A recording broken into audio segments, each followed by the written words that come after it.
Testament, on parle du document du Nouveau Testament. OK, les documents originaux, écrits en grec, les lettres que Paul a écrites à Éphèse, à Corinthe, les évangiles, le premier évangile que Luc a écrit, on n'a pas ces copies-là. Ce qu'on a, c'est des copies de ces choses-là. OK? Il y en a plusieurs. On est capable de déterminer avec pas mal de certitude, je dirais presque 100%, qu'est-ce que Luc, puis Marc, puis Matthieu ont écrit. Parce qu'il y a tellement de copies, on est capable de voir les différences, puis on sait comment les chrétiens étaient, comment est-ce qu'ils étaient, ils considéraient ces Écritures comme la parole de Dieu, donc ils faisaient attention comment est-ce qu'ils copiaient les lettres de Paul, quand ils faisaient plusieurs copies pour les envoyer dans les églises, quand les églises copiaient. Donc, on a tellement de manuscrits que c'est un des livres qui est le plus sûr. De la Bible, les évangiles, les lettres des apôtres, etc. Il y a tellement de copies qu'on sait que c'est, de point de vue de critique du texte, de l'histoire, de n'importe quel auteur dans toute l'humanité, la Bible, c'est le livre le plus sûr. On sait que c'est ça. Comparé, mettons, à l'histoire de Gaulle, des Césars, l'histoire d'Alexandre, peu importe l'histoire dans l'ancienne Antiquité, c'est le livre le plus copié, c'est la Bible. Avec raison, là, c'est la parole de Dieu. Mais, pardon? Il n'était pas un apôtre, c'était un ami de Paul, faisait partie de son équipe missionnaire apostolique quand elle a fondé les églises. Entre autres, c'est Luc le médecin. Luc, c'est ça. C'est lui qui a écrit l'Évangile et les Actes. Mais ça, on va y revenir, OK? Plus tard, quand on va parler de l'Évangile de Luc. Mais ce que je veux vous parler maintenant, c'est un sujet que je trouve important parce que dans la société aujourd'hui, on remet en cause l'historicité des évangiles, l'historicité de Jésus. Et vous savez, et je crois que j'ai mis la photo de Jésus séminaire. En as-tu qui ça dit un peu que ça veut dire le séminaire de Jésus, Jésus séminaire. OK. Eux, ce qu'ils essaient de faire, c'est que pour eux, le Jésus de la foi qui est dans l'Évangile, c'est des personnes de foi qui ont écrit l'Évangile à l'Église de l'époque, n'est pas vraiment le Jésus de l'histoire. Oui, c'est ça. Il découpe la Bible, le Nouveau Testament. Il dit, ça, c'est pas un miracle, mais ils ont dit un miracle pour passer un message. C'est comme une parabole. Fait que pour eux, c'est ça. Il dit, la vraie histoire, voici. Et quand tu lis leur Bible à eux, là, c'est ouf. Ça, c'est un autre évangile. Exactement, c'est un autre évangile. Oui, c'est le séminaire de Jésus. Puis des fois, malheureusement, quand ils font parler du monde à la TV, là, c'est ce genre de personnes-là qui vous autres, vous êtes des scientifiques. Hein? Vous êtes des scientifiques, des docteurs, vous avez étudié l'histoire, puis la critique des textes. Fait que vous autres, vous êtes capables de nous dire la vérité, la vraie histoire. Parce que l'Église a embelli ça, parce qu'ils veulent dominer sur les gens. Bon, grosso modo, je le résume en grande partie, là, c'est plus complexe que ça. Et c'est pour ça que je vais faire une petite parenthèse dans ce troisième module du cours, de parler un peu des sources historiques de la vie de Jésus, pour pouvoir regarder un peu, c'est quoi la vraie histoire? Est-ce que l'Évangile, c'est la vraie histoire? Qu'est-ce que le monde de l'époque, qu'est-ce qu'on a comme document qui prouve que Jésus a vraiment existé? OK?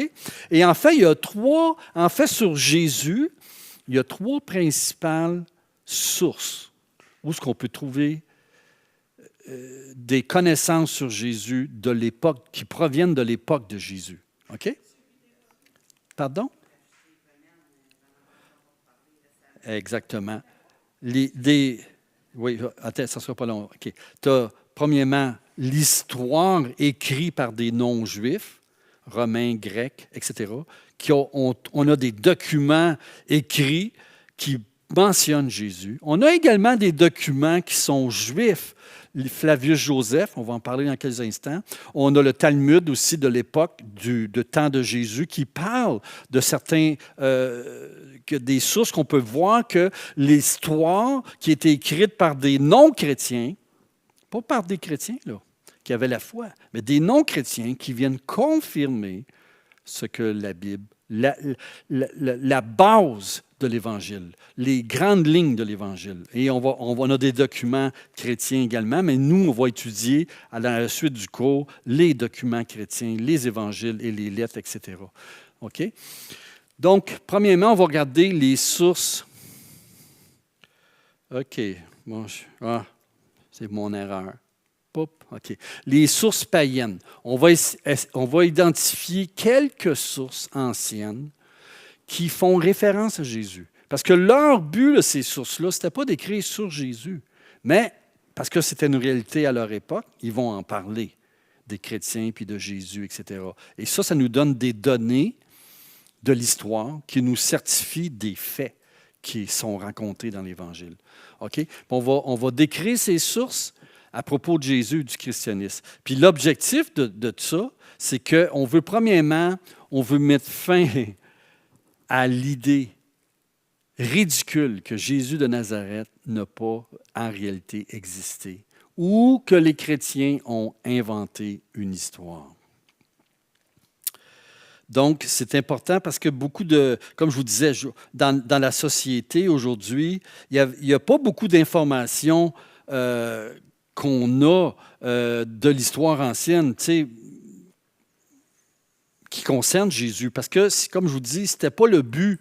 C'était des non-chrétiens qui écrivaient, là, puis ils persécutaient les chrétiens. Donc, ce n'était pas leur but de parler de Jésus, mais ils parlaient de Rome, ils parlaient de l'empereur.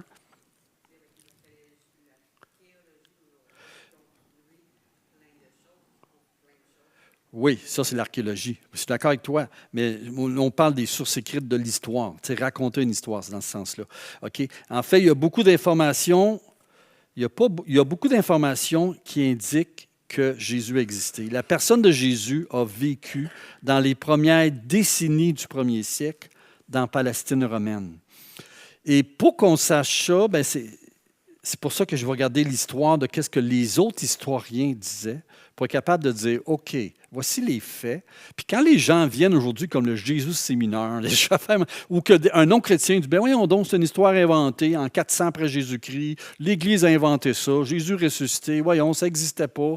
Puis c'était l'Église qui a transformé l'histoire, puis qui en a fait l'Évangile d'aujourd'hui, le Jésus de la foi. Comprends-tu? C'est ça, qu'est-ce qu'on veut faire à travers les sources historiennes? On va regarder, puis on va dire, est-ce que c'est vrai dans l'histoire? On va réfléchir à travers les sources historiques qu'on a, et puis on va réaliser que, ben non, ça n'a pas de bon sens. C'est parce qu'ils n'ont pas recherché. Cherchez, vous trouverez, vous allez voir les réponses. Et on va examiner certaines sources, tant non chrétiennes que juives, non juives et juives, et on va avoir une image claire de ce qu'en fait, on peut confirmer sur les faits de l'Évangile. Les faits principaux de l'Évangile, on peut les confirmer à travers les sources non chrétiennes. Fait que ça va nous donner des outils que s'il y a un non-chrétien qui vient et dit « Ben oui, tu inventes cette histoire-là, ben on va s'asseoir, viens-tu? On va s'asseoir. Regarde, d'où tu prends ça, toi, j'invente cette histoire-là. » Après, 400 ans après Jésus, Constantin, parce qu'un petit bonhomme sur Internet qui a dit ça, là, puis l'histoire chrétienne n'est pas vraie. As-tu vraiment vérifié? OK, regarde, on va vérifier, assis-toi. On va vérifier ensemble. Donc, en tant que prédicateur, en l'an 2025, il faut faire un peu de cette recherche-là, puis avoir des outils pour un peu défendre la foi chrétienne. Tu sais, rendre compte de notre foi, puis que ce n'est pas quelque chose qu'on est manipulé, là. Il y a un lavage de cerveau. Non, c'est parce que c'est des faits historiques, puis qui confirment la Bible. Puis après, on va étudier la Bible ensemble. Quel est le christianisme et la modernité européenne? Recuser le déni. J'aime ça, c'est un livre qui est écrit. Pourquoi c'est important de regarder des questions historiques comme ça? Parce que pour ceux qui enseigneront et rempliront un rôle dans l'Église, parce qu'on fait face dans une société qui est sceptique, une société anti-Dieu, anti-christianiste, qui veut rejeter les enseignements de la Bible. Donc, c'est pour ça qu'il faut, à un moment donné, essayer de s'outiller pour dire « Non, non, je m'excuse, là, mais là, tu dis quelque chose c'est pas vrai, c'est déformer la vérité. Voici ce qu'on trouve dans l'histoire. » Puis il y a des preuves pour cela. On doit être prêt à répondre à certaines des objections que les gens soulèvent. Quand tu évangélises quelqu'un puis qui dit, ben oui, on sait, la Bible a été changée. Hein, quoi? De quoi tu dis là? Qu'est-ce que tu dis là? La Bible a été changée. Je m'excuse, mais tu es dans le champ. Où tu prends tes informations? Viens, on va s'asseoir ensemble. Voici les preuves. Et c'est sûr qu'il faut avoir des réponses comme ça. Il faut être capable de répondre à certaines questions. Regardez ce que, premièrement, il faut comprendre quelque chose, c'est que la Bible, les évangiles qui ont été écrits, sont présentés comme un document historique, au même niveau que n'importe quel document historique de l'époque. Et c'est la manière que c'était écrit, les évangiles. Fait que quelqu'un dit, ah, l'évangile, on sait, c'est des paraboles, tout ça. Non, non. Avant d'être des paraboles, ça, tu parles d'enseignement. Avec quelqu'un qui enseigne avec des illustrations pour enseigner une vérité concernant Dieu et l'homme. Mais là, ce que je te dis, les évangiles, ce n'est pas des paraboles, c'est un récit historique. C'est une histoire qui est racontée et c'est une histoire comme n'importe quelle autre histoire. Ce n'est pas une fable. Ce n'est pas une fable ou un mythe inventé par les Grecs, les dieux grecs, tout ça. Là. Non, non, non. C'est une vraie histoire qui s'est passée et on a des preuves de cela. Regardez ce que ça dit Luc.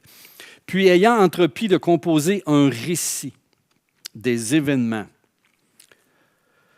qui se sont accomplis parmi nous, suivant ce que nous ont transmis ceux qui ont été des témoins oculaires. Des gens qui ont vu, racontent une histoire que Luc met par écrit, des événements que Dieu a agi, accompli. Le mot accompli, là, c'est l'idée que Dieu a accompli, l'œuvre de Dieu, dès le commencement, et qui sont devenus des ministres de la parole. Il parle des apôtres. Il m'a aussi semblé bon, après avoir fait des recherches exactes, on parle d'un travail d'un historien, là, sur toutes ces choses depuis leur origine, de te les exposer par écrit d'une manière suivie, avec un ordre pour amener le message. Okay? Excellent Théophile, celui qui est probablement un grec, on pense, et puis que c'était pour confirmer, qui a subventionné probablement le travail de Luc, c'est parce que ça coûte cher à écrire à l'époque. Donc, Théophile, afin que tu reconnaisses la certitude des enseignements que tu as reçus. Ça veut dire que les enseignements que tu as reçus à l'Église par les apôtres, que tu vois l'Église maintenant remplie de Juifs et de non-Juifs qui sont chrétiens, ils font partie du peuple de Dieu, l'Église qui est persécutée par les Juifs, qui est persécutée par les païens, que c'est vraiment l'histoire de Dieu et c'est les promesses de Dieu qui se sont accomplies. Bien, je vais t'expliquer ça, puis je vais te donner des références sur une vraie histoire. Donc, les évangiles, c'est historique et ça répond à des critères anciens, ce n'est pas les mêmes que nous, mais des critères anciens de l'histoire, autant que les autres histoires.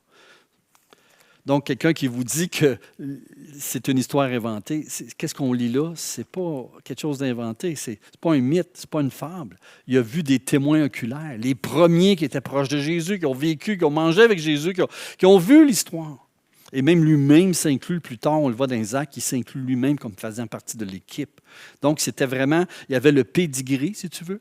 Qu'est-ce qu'on exige d'un historien à l'époque? Il y avait les connaissances de cela. Il y avait qu'est-ce qu'on exige, les critères pour dire, voici, c'est un historien, on peut se fier à ce que tu dis. C'est une vraie histoire. OK? Mais quand on regarde les histoires des non-chrétiens, il faut faire une petite parenthèse. C'est qu'on va entendre ce qu'ils disent. Qu'est-ce qu'ils disent en général, l'histoire? C'est les principaux faits de l'Évangile vont être confirmés, mais ils vont voir une perspective d'un non-croyant, pas d'un croyant. Comprenez-vous? Donc, il faut faire la distinction. Ce que je veux dire, ce qu'on voit dans les évangiles, c'est le point de vue de Luc qui veut convaincre Théophile, puis il va raconter l'histoire d'une manière pour dire voici la vraie histoire et le sens que ça a pour toi. Mais tandis qu'un non-chrétien va raconter la même histoire, des bouts de la même histoire, mais dans une autre perspective, pour dire qu'est-ce que je fais avec eux autres, je veux les persécuter. C'est pas pantoute pareil. Voyez-vous? Donc, c'est pas le but, c'est pas le même but. Fait qu'il faut tenir compte de cela. Et regardez, même Matthieu, à l'époque des évangiles, il y avait des écrits comme cela, puis on va en voir quelques-uns, mais regardez ce que ça dit. Pendant qu'elles étaient en chemin, c'est Matthieu 28, quelques hommes de la garde entière entrèrent dans la ville, ceux qui étaient les gardiens du tombeau. OK? puis que le tombeau il était tombé sans connaissance, puis les femmes ont vu l'ange, puis sont allés voir les apôtres. Puis pendant qu'eux allaient voir les apôtres, ça dit que les soldats se sont réveillés, puis sont entrés dans la ville. Là, ils sont allés voir les principaux sacrificateurs, tout ce qui est arrivé. Ils ont tout raconté. Ceux-ci, après s'être assemblés avec les anciens et avoir tenu conseil, donnèrent aux soldats une forte somme d'argent. Parce que là, ça ne fait pas leur affaire qu'un ange qui est apparu, Jésus est ressuscité, le tombeau est vide, puis comment expliquer ça? Sauf act of God. Fait qu'ils disent, non, regarde, qu'est-ce qu'on va faire? On va créer une hypothèse, une fausse rumeur. Dites que ses disciples sont venus de nuit le dérober pendant que nous dormions. Et si le gouverneur l'apprend, on va l'apaiser et on va vous tirer de peine. Parce que normalement, il serait mort, il serait mis à mort. Là, les soldats, ils n'ont pas gardé le tombeau. C'est ça il avait été envoyé là par le procurateur pour faire cela. Donc, c'était la peine de mort. Fait que là, il a dit, hey, qu'est-ce qu'on fait? Il n'est plus là. Là, ils vont voir les sacrificateurs. Peux-tu nous aider? OK, je vais t'aider. Mais prends de l'argent puis dis ça, qu'ils sont venus le voler. Les soldats prennent l'argent et suivez les instructions que leur furent données. Et regardez ce que ça dit. Matthieu dit ça. Et ce bruit, ou cette rumeur, s'est répandue parmi les Juifs jusqu'à ce jour. Ils n'ont jamais pu le prouver, mais c'est ça qu'il disait. Voyez-vous? Donc, il raconte la même histoire, il enlève quelques faits, puis il la raconte dans une perspective pour détourner les gens de croire en Jésus. Donc, il faut voir cela quand on étudie l'histoire.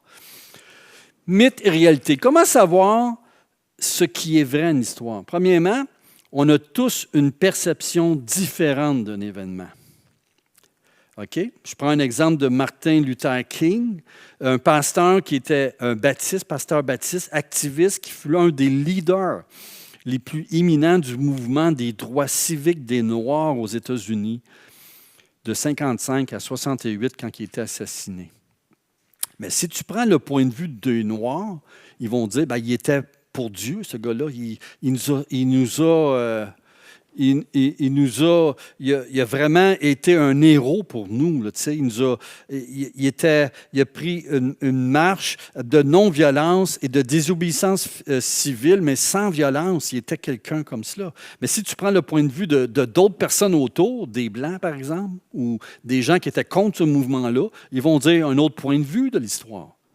Mais ils vont tous confirmer finalement la même histoire, qu'il y a eu un mouvement pour le droit des Noirs. Mais il y a différents points de vue. Mais dépendamment de qui tu parles, tu vas avoir la même histoire, les faits historiques, mais avec une interprétation différente. Fait que quand on étudie l'histoire, c'est un peu cela qu'on fait face à ce problème-là. Donc, les gens dans le monde, qu'est-ce qu'ils ont comme document qui peut les aider à voir les événements de l'Évangile? Je ne dis pas qu'ils vont se convertir avec ça, mais ça prouve au moins qu'il y a un Jésus dans l'histoire. OK, ça dit Tacite, les annales de Rome, justement, il écrivait. Il était dans l'administration romaine. Il est connu pour des écrits. Il a raconté tout le récit de l'histoire de Rome, couvrant les années 14 à 68 après Jésus-Christ. Il a écrit 16 volumes. Et lui, c'est ça, il est mort en 115. Il est né en 56, il serait mort à 115-117, c'est ça. Donc, cette période-là je dirais, 14 à 68, la période 68, c'est avant la destruction du temple. Donc, c'est une période que les chrétiens étaient persécutés. OK? Mais regardez ce que Tacite écrit. Il y a eu un incendie à Rome parce que l'empereur voulait faire des constructions, puis les sénats ne voulaient pas. Qu'est-ce qu'il a fait? Il a allumé le feu pour justement avoir de la destruction, mais ça a été plus gros que ce qu'il pensait. Puis en fait, il voulait reconstruire des choses. Il y avait des projets, mais que le Sénat ne voulait pas. Plutôt que de se faire accuser, il a décidé d'accuser les chrétiens. C'est pour ça qu'il y a eu, entre autres à Rome, des chrétiens qui allaient dans Néron, c'est ça, Néron, exactement.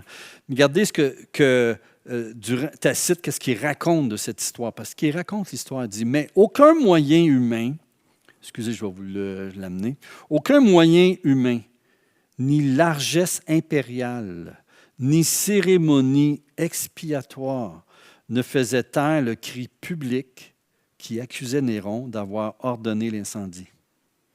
Tout le monde le savait là, que c'était lui. Là. Mais pour apaiser ces rumeurs, il offrit d'autres coupables. Néron offrit des coupables et fit souffrir les tortures les plus raffinées à une classe d'hommes détestés pour leur abomination et que le vulgaire appelait chrétiens. OK? On voit que Tacite n'était pas chrétien, là. Il dit que c'est des hommes détestés. OK?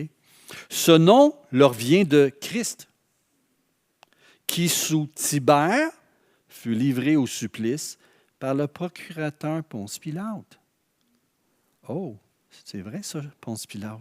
Ah, c'est vrai le Christ. Oh, c'est vrai qu'il y a des chrétiens. Puis on parle des années entre 14 et 68. Réprimé à un instant, cette exécrable superstition, il faut comprendre que pour eux, si tu ne croyais pas au Dieu romain, tu étais superstitieux, accusé, donc tu peine de mort. Tu croyais à des faux dieux, en tout cas pour eux, là, se débordait de nouveau, non seulement dans la Judée, où elle avait sa source, confirme la source en Judée, l'Évangile a commencé là, c'est là que Jésus a vécu, mais dans Rome même, donc dans quelques années, de 33 à 68, les chrétiens sont arrivés à Rome. Ça a pris 30 ans, 35 ans. Il y avait déjà des chrétiens dans Rome, beaucoup, et où tout ce que le monde enferme d'infamie et d'horreur afflue et trouve des partisans. C'est dans ce temps-là que Paul et Pierre ont été exécutés à Rome, dans cette période-là. Oui. Pierre, s'il semblerait, oui. Qu'est-ce qu'on peut déduire de cet écrit de Tacite? Parce que c'est une trace historique. Le monde non chrétien vont croire ou vont mettre leur confiance. C'est une source qui est digne de confiance. Premièrement, on peut déduire qu'il n'aimait pas les chrétiens. Même, en fait, c'est drôle, il utilise un terme donné par les foules, Acte 11, 26. À partir de là, on les a nommés chrétiens quand ils étaient à Antioche. Christ, un mot latin, signifie oint ou messie. Cela nous révèle ce que croyaient les croyants, soit qu'ils croyaient que Jésus était le libérateur juif promis, loin de l'Éternel. On voit qu'il nomme ce que les chrétiens parlent. Peut-être qu'ils ne comprennent pas tout, mais on voit que les chrétiens de cette époque croyaient que Jésus était le Messie. Il n'était pas juste un prophète ou un enseignant ou quelque chose comme ça. Un homme courageux, c'était le Messie. Il confirme la mise à mort de Jésus par Pilate en Judée, crucifié. Je pense que c'est ça que ça dit. Hein? Il était livré au supplice, probablement, on peut peut-être déduire la crucifixion. Il dit la source de cette croyance était venue de Judée. Ça confirme les faits de l'Évangile, ça vient de la Judée. Que cette foi était largement répandue de Jérusalem en Judée jusqu'à Rome, et cela en très peu de temps. N'oubliez pas, on n'est pas sur Internet, sur YouTube, là. On est sur une place qu'on marche là, tranquillement, des milliers de kilomètres, et ça a pris du temps avant d'avoir un impact. Et c'est quelque chose, là. 30 ans entre le début du christianisme et l'incendie de Rome. 30 ans, et déjà l'Évangile avait atteint les confins de la terre de l'époque. En 30 ans, c'est assez difficile de changer les fondements.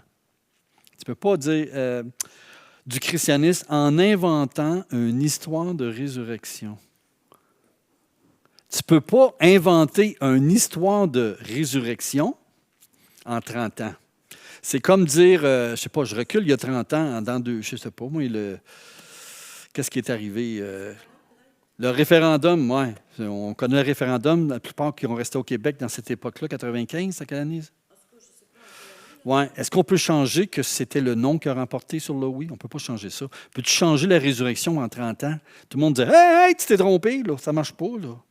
En 30 ans, tu ne peux pas changer une histoire de même, c'est impossible.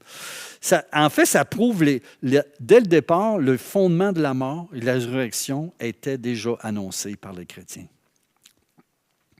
Parce que c'est important de comprendre cela, parce qu'ils disent que la foi dans la résurrection est née plus tard dans l'histoire, parmi les fameux proposants de la nouvelle doctrine sur la recherche historique de Jésus.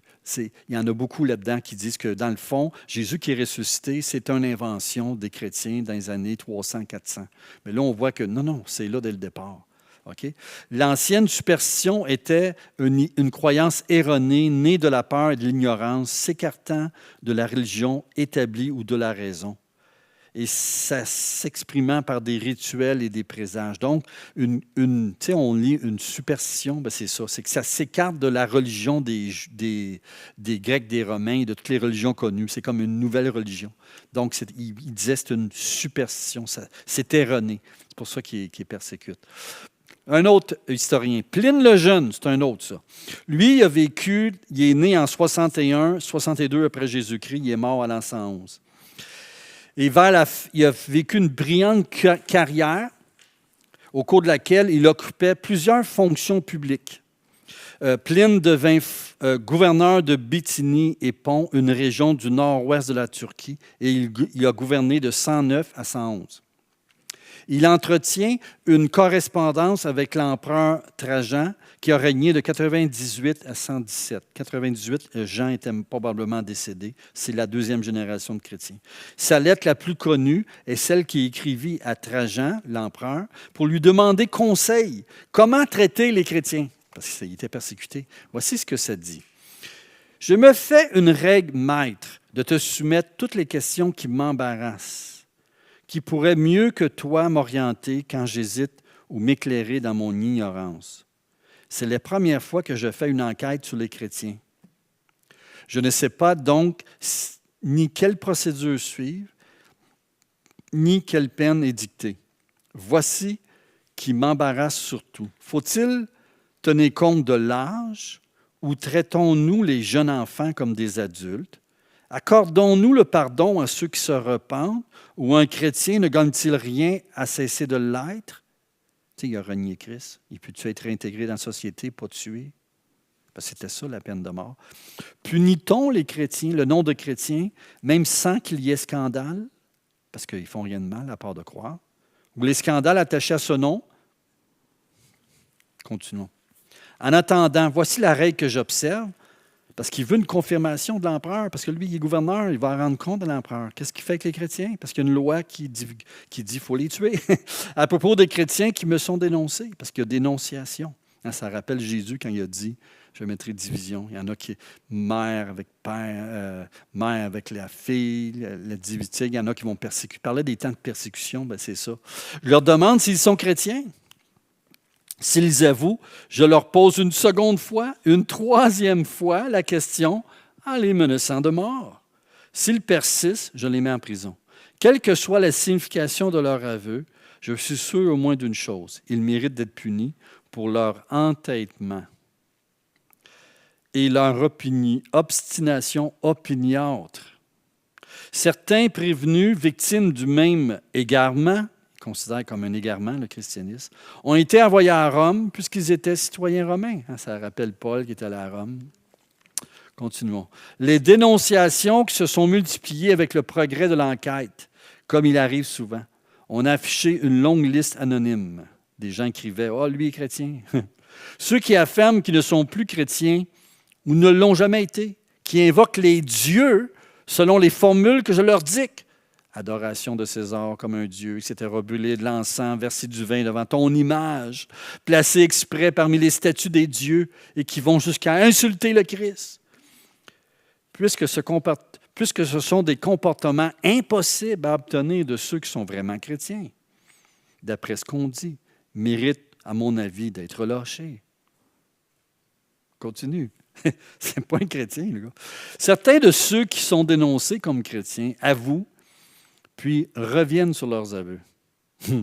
D'autres admettent qu'ils l'ont été, mais que c'est fini depuis 3 ans ou plus. Parfois même depuis 20 ans. Il y a des chrétiens de 20 ans. Tous ont sacrifié devant ton image et les statues des dieux et ont insulté le Christ. Ils disent que la seule faute et leur seule erreur est de se réunir un jour de la semaine, avant le lever du jour, de réciter ensemble ou à tour de rôle des prières en l'honneur du Christ, comme qu'ils considèrent comme leur Dieu. Ils s'engagent solennellement à ne pas accomplir d'actes criminels, à ne pas voler ni détrousser les voyageurs, à ne pas pratiquer l'adultère, à ne pas trahir la parole, ni nier un dépôt devant la justice. Continuons. Il avait l'habitude, une fois la cérémonie terminée, de se séparer et de se réunir à nouveau pour prendre un repas. Un repas? D'ailleurs simple et inoffensif. Ils ont cessé de le faire depuis que j'ai proclamé, selon tes instructions, que tout rassemblement est interdit. Pour connaître la vérité, j'ai cru très important de soumettre à la torture 2 servantes qui passaient pour pratiquer ce culte, des servantes des esclaves. Le seul aveu que j'ai obtenu faisait état d'un étrange fanatisme. J'ai donc suspendu l'enquête pour te demander conseil. C'est une affaire qui mérite que je te consulte, à mon avis. Ne serait-ce qu'à cause du nombre des prévenus, donc il y en avait plusieurs. Oui, il y a beaucoup d'accusés de tout âge, de tout rang et des 2 sexes. La secte gagne non seulement dans les villes, mais aussi dans les bourgades et les campagnes. Donc, Paul a passé par les villes. Les chrétiens ont prêché dans les campagnes, voyez-vous. Sans doute, n'est-il pas impossible d'enrayer l'épidémie et de guérir le mal? En tout cas, les temples, où on n'allait presque plus, accueillent à nouveau du monde. Parce que les gens sont mis à croire, ils ont arrêté d'aller dans les temples. Ça dit les sacrifices supprimés depuis un certain temps reprennent et la chair des victimes qui ne trouvaient que de rares acheteurs se vend partout. Hein, les sacrifices, la viande sacrifiée aux idoles qui est vendue dans les marchés pour pouvoir manger. On comprend facilement combien de gens seraient sauvés si l'on pouvait les raisonner, en voulant dire les chrétiens. Mon cher Pline, ça c'est l'empereur qui répond, OK? Mon cher Pline, tu as bien fait d'examiner à fond la situation des chrétiens déférés à ton tribunal. Établir une règle générale valable dans tous les cas est impossible. Il n'y a pas de lieu de s'acharner contre eux. Ceux qui ont été dénoncés et persistent dans leur erreur doivent être punis. Toutefois, celui qui affirme qu'il n'est pas chrétien et le prouve sans ambiguïté, c'est-à-dire en adorant nos dieux, doit être relâché, même s'il a été soupçonné autrefois. On doit interdire en toutes circonstances l'affichage des listes de noms sans autorisation. C'est un très mauvais exemple indigne de notre époque. Wow! Qu'est-ce que ça prouve? On va regarder ça ensemble. Premièrement, qu'est-ce qu'on peut déduire de Pline? C'est qu'il n'aimait pas les chrétiens. Ça aussi, c'est comme l'autre. Ensuite, 2, qu'une foule de gens de sa région, une foule, sont devenus chrétiens, au point que les temples sont désertés. 3. La situation rapportée dans cette source non chrétienne est étonnamment similaire à celle décrite dans Actes chapitre 19 à Éphèse, quand les gens brûlent les livres de sorcellerie, où à un moment donné, le temple à Éphèse, les gens qui faisaient des idoles, il n'y avait plus d'acheteurs, se sont mis à persécuter Paul puis les chrétiens, puis à vouloir les tuer. Ça ressemble pas mal à ça. Disant que les idoles n'étaient pas des dieux. C'est ça. Oui, c'est ça. Puis là, ça criait « Grande est la Diane ». Bon, il dit, il prêche un message qui est interdit puis qui divise les villes. C'est ça qu'il disait là, à Éphèse. Troisièmement, 4e. Mais si l'on prétend que ces idées, comme celle qui veut que Jésus-Christ soit mort en sacrifice pour nos péchés et qu'il soit ensuite ressuscité corporellement, ne sont que des ajouts tardifs à la foi chrétienne. On dit, c'est venu plus tard, ça, que Jésus est mort pour nos péchés, beaucoup plus tard, que Jésus est ressuscité, beaucoup plus tard. Comment expliquer la large répartition géographique de chrétiens qui partagent ces mêmes croyances? Depuis le début, c'est ça qui est prêché. Puis 70 ans plus tard, c'est encore ça. Puis c'est partout, ils croient ça. Nous notons également une chose. Les premiers chrétiens sont décrits comme se réunissant avant l'aube et chantant à Christ comme un Dieu. d'une manière qu'il est difficile de considérer autrement que comme un culte. Il n'est pas question de chanter à Dieu, c'est plutôt Christ le point central du culte des premiers chrétiens. Jésus était Dieu fait chair. C'était ça, le christianisme. Ce n'est pas quelque chose qui est venu 400 ans plus tard. C'était ça, l'Église.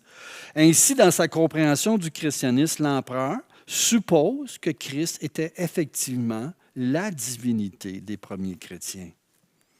Oh, là, ça, tu commences à toucher de quoi? Là, tu dis, OK, c'est quelque chose qui est réel dans l'histoire de l'humanité, qu'il y avait des chrétiens, puis Jésus était vraiment existant. On va regarder maintenant les sources juives. On va regarder deux sources qui font référence à Jésus et à quoi ça parle de Jésus puis du christianisme en général. Flavius Joseph, qui est un historien juif, OK? Il était non-chrétien.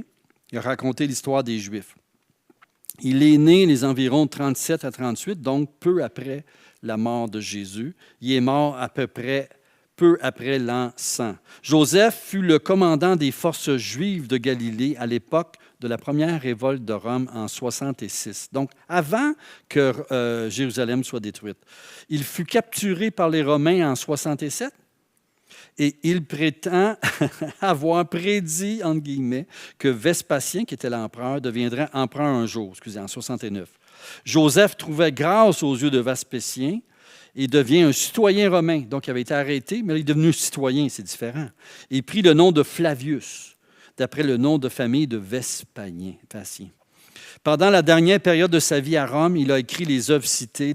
Il était un historien le plus important des événements concernant la Palestine du premier siècle. Donc, dans le monde moderne, même de ce temps-là, il était un historien qui était reconnu comme étant, pour l'histoire de la Palestine, si tu veux voir comment ça se passait à l'époque, lis Joseph, tu vas avoir une bonne idée. Et il nous intéresse particulièrement puisque son livre parle de Jésus, parle de Jean-Baptiste, parle aussi de Jacques, le frère de Jésus. Regardez ce que ça dit. Dans le livre 20 des Antiquités, il a écrit plusieurs livres, les Antiquités, livre 20. Il parle de Jacques, le frère de Jésus. Regardez ce qu'il dit. Festus, parce qu'il parle des Juifs, il parle comment est-ce que ça se passait, les Juifs en Palestine, puis la guerre avec les Romains, puis l'histoire juive, puis il essaie de faire une défense des Juifs. OK? Festus était maintenant mort, qui était un procurateur, et Albinus n'était qu'en route. Fait qu'entre Festus, qui était un... Je pense qu'on le voit dans la Bible en plus. Festus, il était un gouverneur. Non, il n'était pas empereur. Non, Albinus n'était qu'en route vers la Palestine pour le tribunal romain. OK? Il rassembla donc le Sanhédrin. Il rassembla donc le Sanhédrin des juges et amena devant eux le frère de Jésus, appelé Christ, dont le nom était Jacques, et quelques autres, ou certains de ses compagnons. Et lorsque les accusa de transgresseurs à la loi, il les livra pour être lapidés.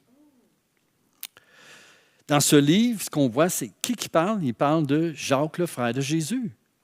Il a été lapidé. Puis, ce qui est intéressant, c'est que Joseph, habituellement, quand tu décris quelqu'un, tu vas dire Jacques, fils d'Alphée, Jacques, fils de Zébédée. Là, il dit pas le fils de quelqu'un, comme ça devrait être normal de dire normalement dans l'histoire, puis de manière d'écrire dans le monde antique. Mais il dit Jacques, le frère de Jésus. Ça nous montre que Jacques suppose qu'à qui écrit, ils vont reconnaître c'est qui Jésus. Ils vont savoir c'est qui Jésus. Puis il dit le Christ, celui qu'on appelle le Christ, oui. Donc par les chrétiens. Donc il est au courant de cette histoire-là. Puis il parle de Jacques, il parle de données de l'histoire de l'époque de Jésus. Une autre histoire plus loin. Maintenant, la plupart des érudits de Joseph, ceux qui étudient Joseph, croient que Joseph a mentionné Jésus ici, mais que le texte a été par la suite trafiqué par des chrétiens parce qu'ils ont voulu mettre un petit peu plus, là, un petit peu de beurre sur le pain. Mais probablement au 2e et 3e siècle, quand ceux qui copiaient l'histoire, qui recopiaient l'histoire de Joseph, de Flavius Joseph, ils ont rajouté des petits bouts dans leurs archives à eux, leurs copies. Voici ce que ça dit. Voici vers le même temps vint Jésus, homme sage, Si toutefois il faut appeler un homme, car il était un faiseur de miracles et le maître des hommes qui reçoivent avec joie la vérité. Il attira à lui beaucoup de Juifs et beaucoup de Grecs. C'est le Christ. Et lorsque sur la dénonciation de nos premiers citoyens, en parlant des Juifs, Pilate l'eut condamné à la crucifixion, ceux qui l'avaient d'abord chéri ne cessèrent pas de le faire, car il leur apparut 3 jours après la ressuscité, alors que les prophètes divins avaient annoncé cela et 1000 autres merveilles à son sujet. Et le groupe appelé d'après lui, celui des chrétiens, n'a pas encore disparu. OK. Comme je vous dis, on pense que c'est une reconstruction, mais probablement qu'à l'origine, on essaie de reconstituer l'histoire à travers d'un livre écrit il y a 2000 ans par un historien juif. Probablement, la première version de son histoire était, je vais essayer de vous le dire, là, okay? Vers le même temps vint Jésus, homme sage. Jusque-là, c'est beau, un chrétien, non-chrétien peut croire ça. Et il attira à lui beaucoup de Juifs et beaucoup de Grecs. Et lorsque, sur la dénonciation de nos premiers citoyens, Pilate l'eut condamné à la crucifixion, ceux qui l'avaient d'abord chéri ne cessèrent de le faire. Il reconnaît que les chrétiens sont toujours là. Et le groupe appelé d'après lui, celui des chrétiens, n'a pas encore disparu. C'est intéressant. Il confirme la crucifixion, Pilate, Jésus, les chrétiens, ils confirment tout cela. Tu sais, à travers cela. OK, le Talmud maintenant, ça c'est un autre document juif. Talmud, c'est assez spécial parce qu'avant 70, on appelle ça la tradition orale. Et quand Jérusalem a été détruit, bien, il y a beaucoup de documents qui ont été détruits avec. Mais qu'est-ce qui est resté? C'est la tradition orale. Et la tradition orale, c'est comme des commentaires sur des événements de l'histoire juive, mais à travers différemment, les rabbins vont comme expliquer quelque chose de cette époque-là pour faire comprendre à ceux qui l'écoutent l'histoire des éléments de cette histoire-là, des fois même pour corriger. Et regardez ce qu'on retrouve, une tradition du Talmud corrigée et revue par les Juifs. En fait, c'est comme un témoin qui est accidentel, parce que les Juifs ne voulaient pas confirmer que Jésus était le Fils de Dieu. Mais à travers cela, vous allez voir, il confirme des faits de l'Évangile. C'est ça qui est intéressant. Et des accusations exactes sur quoi Jésus était accusé et pourquoi il a été crucifié. Regardez ce que ça dit, la dernière version. La veille du sabbat et, entre parenthèses, la veille de Pâques, Jésus le Nazaréen a été pendu. Et un héros l'a précédé 40 jours plus tard, annonçant Jésus le Nazaréen est sur le point d'être lapidé parce qu'il a pratiqué la sorcellerie et induit Israël en erreur en incitant Israël à l'idolâtrie. Quiconque sait quelque chose pour sa défense peut venir l'affirmer. Comme ils n'ont rien trouvé pour sa défense, ils l'ont pendu la veille du sabbat et la veille de Pâques. Ce qu'il faut comprendre, c'est qu'est-ce que ça confirme. Premièrement, on voit que l'histoire a été reformée. Parce qu'il est-tu lapidé ou il est pendu?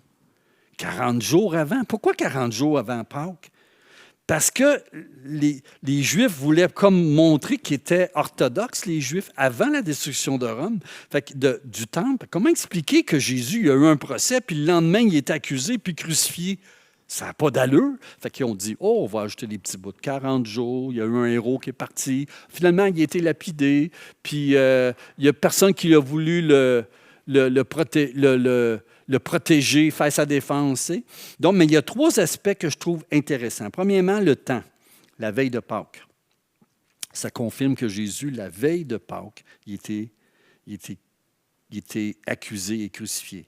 Deuxième chose, la sanction, lapidé que plutôt pendu. C'est ça qui ont changé. Il a été lapidé plutôt que pendu. Et la troisième chose, l'accusation, sorcellerie versus magie. Quelqu'un qui est accusé de magie, c'est comme une tromperie, c'est un truc.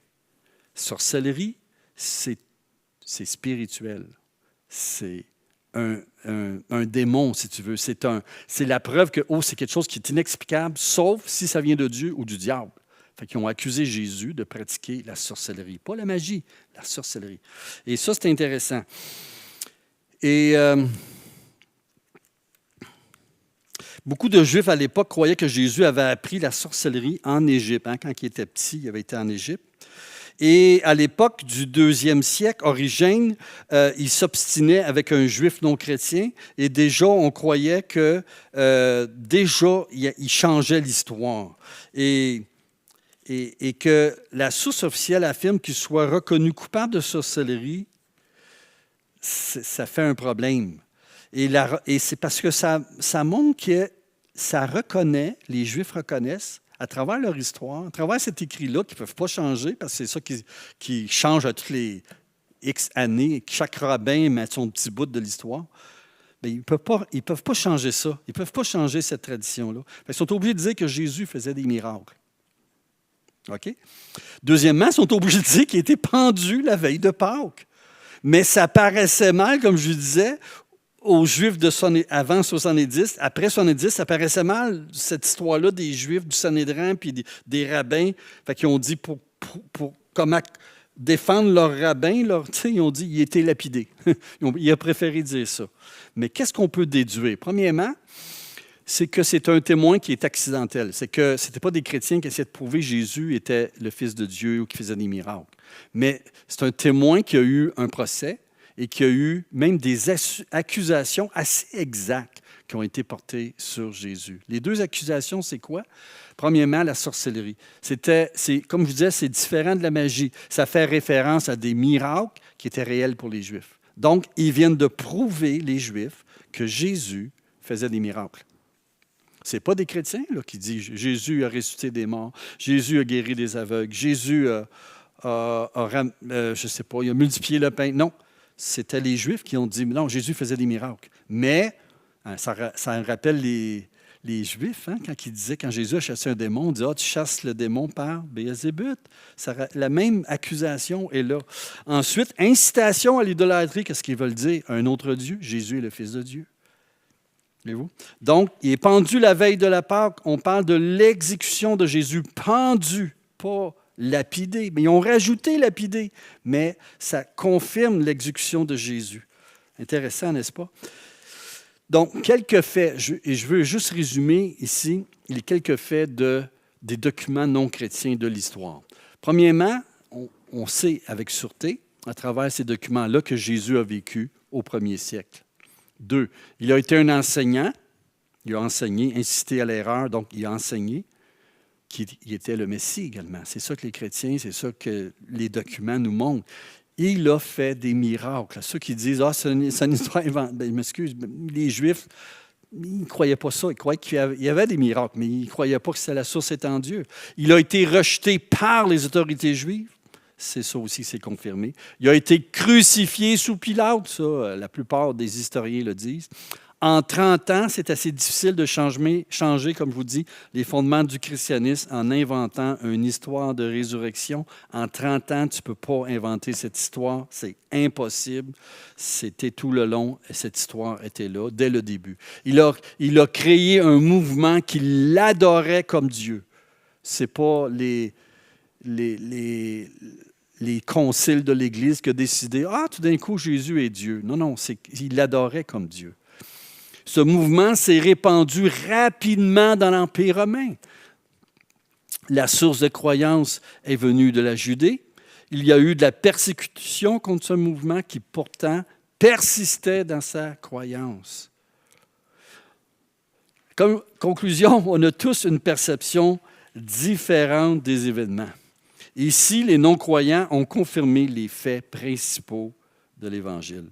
Le fondement historique de Jésus, sa vie, sa mort, sa résurrection. Du moins, les chrétiens le croyaient.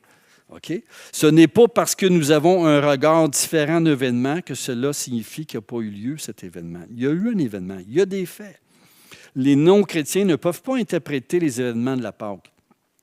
Mais ça prouve que les chrétiens ont cru dès le départ que Jésus était le Fils de Dieu. Ils l'ont adoré. Il est mort sur la croix pour nos péchés et qu'il est revenu à la vie, résurrection. Sinon, pourquoi l'adorer et refuser d'adorer César? parce que Jésus est mort de toute façon, ce n'est pas un Dieu. Il refusait d'adorer César sous peine de mort parce qu'il croyait que Jésus était le Fils de Dieu et le seul. Et, OK, ils croyaient ça. Est-ce qu'ils ont raison? Mais en tout cas, oui, ils ont raison, mais on ne peut pas dire que c'est venu plus tard. C'est pas changer les faits. Les faits sont là. Cela prouve que la recherche de Jésus de l'histoire est très proche du Jésus de l'Évangile. Le Jésus de l'histoire, et on l'a confirmé à travers des documents historiques, est très proche de ce que l'histoire dans l'Évangile dit. Ça colle ensemble. Les principaux faits de la foi sont confirmés. Dès le début du christianisme, la foi dans les miracles, la résurrection, sa divinité, etc., étaient des croyances des chrétiens. Ce n'est pas un ajout 100 ans plus tard. Si vous voulez aller plus au fond des choses, je vous encourage. Il y a un livre qui s'appelle « Les évangiles sont-ils fiables ?» Peter Williams, écrit en français. Vous avez ça à la librairie chrétienne. Mais c'est quelque chose que vous allez examiner. C'est très intéressant et ça montre les fiabilités des évangiles comme documents historiques provenant du 1er siècle. Et dans le prochain cours, là, on va rentrer dans l'évangile de Matthieu, le prochain cours. Donc, c'est ça. Donc, c'est pour ça que, je ne sais pas si... Avez-vous des questions? Commentaires sur cela? Bien, certain. Fais une recherche sur Internet, tu vas l'avoir, mais oui, ça existe. Tous ces documents-là sont encore aujourd'hui, sont encore disponibles. C'est juste qu'il faut comprendre que le but, ce n'est pas de prêcher Christ. Donc, ils ne passent pas leur majorité de leur perspective. Quand ils parlent de Jésus, le but, ce n'est pas de parler de Jésus, c'est de parler de l'empereur, parler de l'histoire de Rome. Donc, Jésus, au travers ça, les chrétiens là, mais ce n'est pas leur but. C'est juste, il faut mettre une nuance. Même chose pour Flavius Joseph. Mais nous, ce qu'on cherche en tant que chrétiens, c'est intéressant qu'est-ce qu'ils ont écrit l'histoire, mais c'est d'être capable de trouver des preuves historiques en dehors de l'Évangile qui prouvent que Jésus existait, il a fait des miracles, il était crucifié, il est ressuscité. Les chrétiens, depuis le début, croyaient que Jésus était Dieu, puis, etc. C'est parce que c'est le fondement de l'Évangile. Mais là, on vient de prouver que le fondement était là dès le départ, puis il y en a qui sont morts pour leur foi à cause de ça. Donc, ce n'est pas quelque chose qui est rajouté. Ce qu'aujourd'hui, les gens, quand on parle avec les gens, ils vont dire que la Bible, elle a changé des choses. Le Jésus de la foi, ce n'est pas le vrai Jésus de l'histoire. Il y en a qui vont nier l'histoire. Ça, c'est une autre histoire. Mais là, on ne peut pas nier l'histoire, c'est vrai. Mais le Jésus de l'histoire, dès le départ, c'était le même que Jésus de la foi dans les évangiles. Ce n'est pas quelque chose qui était écrit en 200, 300 après Jésus-Christ. C'était ça dans l'histoire. Et c'est pour ça que c'est important d'en parler. Parce que les gens, des fois, disent, c'est-tu fiable, les évangiles? Oui, c'est fiable. Parce que le gros morceau de l'histoire de l'évangile, pas toutes, mais les grandes parties, les fondations, on les retrouve dans l'histoire. Ça, je trouve que c'est une belle... Puis même dire avant ou après Jésus-Christ. Ah, c'est en partant. Mais le monde, tu sais, comme je te dis, je ne me fais pas l'avocat du diable, mais ils vont dire, bah, c'est à cause de l'Église. Ils ne vont jamais dire, tu sais, ils ne veulent pas dire que Jésus existait, ils ne veulent pas dire que Jésus a fait des miracles, ils ne veulent pas dire qu'il est ressuscité, ils ne veulent pas en parler. Ils veulent dire que c'est plus tard. Puis c'est l'Église romaine, catholique romaine, qui va dominer sur le monde. Mais non, c'est dès le départ, c'est ça. C'est un mouvement qui est vrai, qui est dans l'histoire. Et c'est là qui est important de comprendre. Mais c'est pas s'obstiner, mais quelqu'un qui veut croire, il y a suffisamment de lumière pour aller plus loin. Mais quelqu'un qui ne veut pas croire va trouver toutes sortes de raisons, vont nier. Ah non, moi, je ne m'obstine pas. Ça, c'est un petit devoir que vous avez qui va vous préparer pour le prochain cours, dans un sens, c'est